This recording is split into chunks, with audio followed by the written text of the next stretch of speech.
Roxana Nemes s-a transformat în creasa zăpezilor. Cântăreața îmbrăcată extrem de provocator a tremurat în toate încheieturile la minus 20 de grade. Asta e evident spre deliciul domnilor care s-ar fi bătut să o încălzească.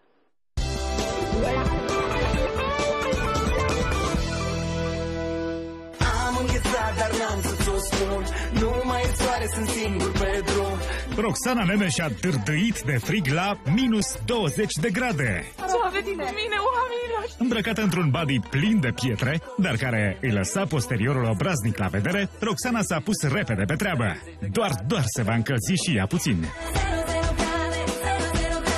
Nu a reușit, așa că a schimbat tactica și ținuta. S-a îmbrăcat cu o rochie cu mințică, dar extrem de mulată. După o oră de tremurat zdravăn, artista a avut o singură dorință. De ce nu-mi vreți să mergem pe o insulă undeva acasă?